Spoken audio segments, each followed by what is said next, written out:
Finally safe from the black market dealers, within some of these documents we found corroboration for the most valuable piece of information related to us by the ex-KGB agents. Just as we had been told, indeed, the KGB carefully recorded their activities in documents, films and tapes. And these were kept in storage in a holding facility beneath the KGB headquarters under the highest security. These were probably the most sensitive records possessed by the agency, for they would illuminate in graphic detail the most intimate activities of the KGB and possibly the connection to the Illuminati. The documents we purchased from the black market dealers represented a major breakthrough. They not only confirmed that more revealing KGB materials existed, they also told us where they were kept. Again, we went to our black market sources, now armed with this new knowledge. We believe that with the demise of the KGB, most of the safeguards protecting its records would be gone.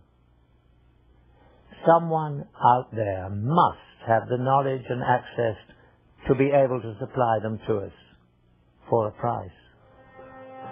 Over the course of the next 5 months, we employed our sources to try to obtain specifically these top-secret records of the KGB. This transaction between one of our Moscow contacts, an interpreter, and a local black market dealer yielded astonishing results. The location of this meeting is a textile factory in the Zakorniki district of Moscow. This is the office of the Russian entrepreneur who owns the plant and uses it for both legitimate and illegal business. After introductions and some initial small talk, the dealer is asked whether the KGB materials are on the premises.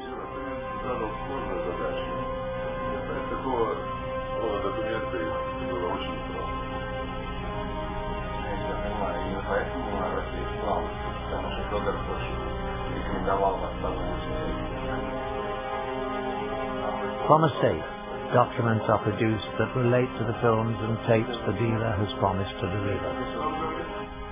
After an inspection of the documents and a cursory verification of their authenticity, the transaction is completed.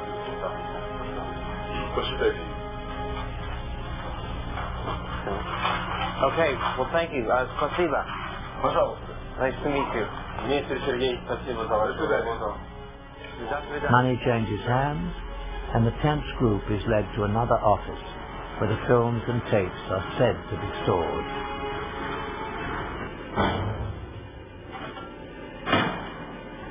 And finally, the graphic films, tapes, and documents we've heard about surfaced.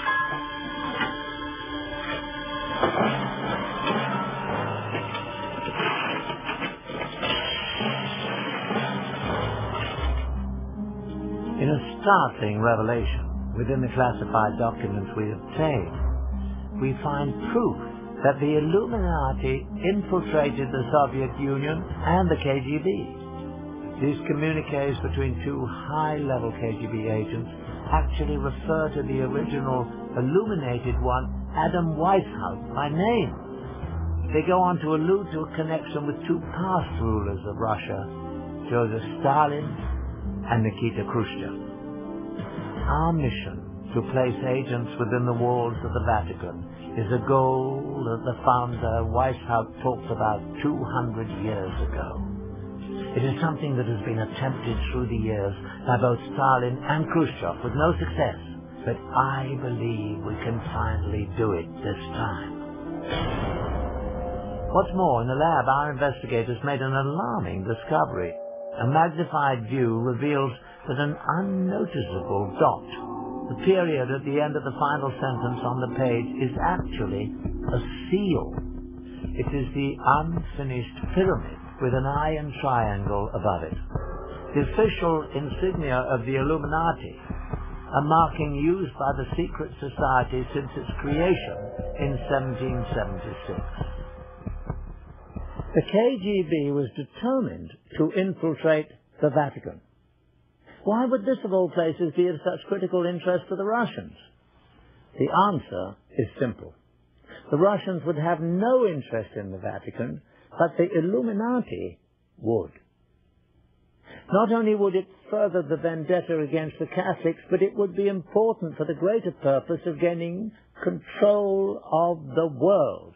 The Vatican may be the most powerful force on the planet for influencing people.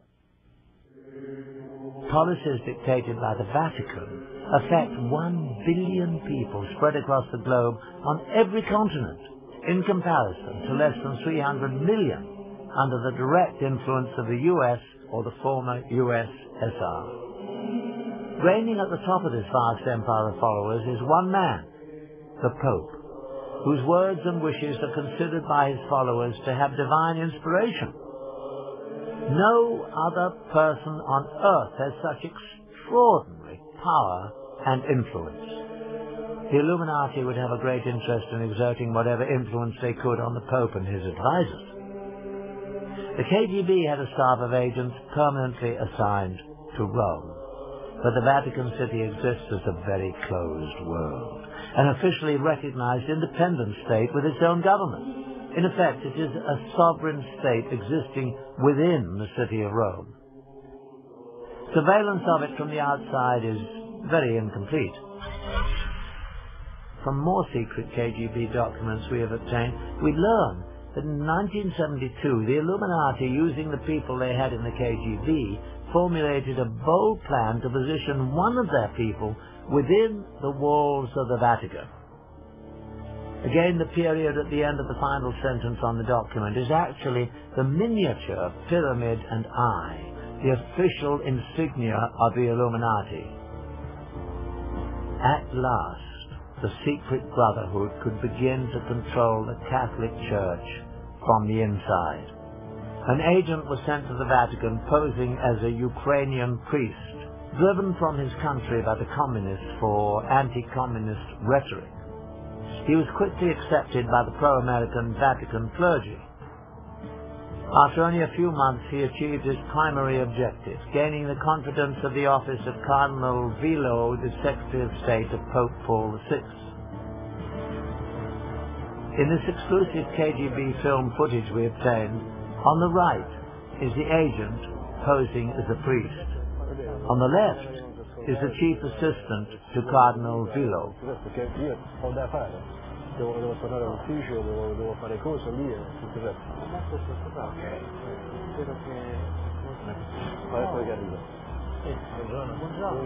The third man is actually another KGB agent, no doubt placed in the organization by the Illuminati. He is also seeking to gain access to the Cardinal.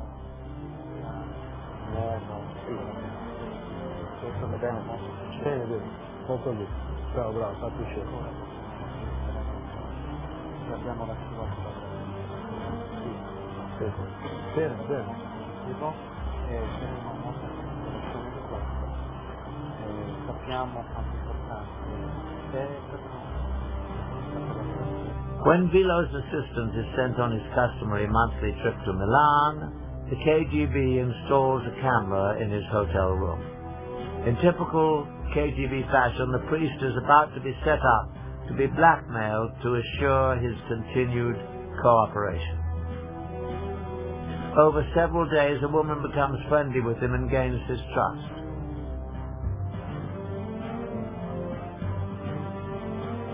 The film shows that the trap was well set.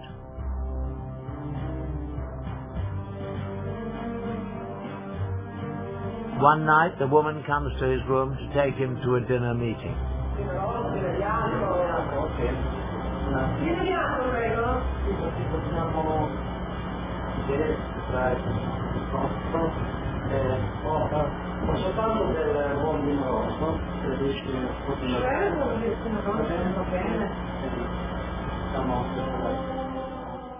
While he is briefly away pouring drinks, she takes off her blouse.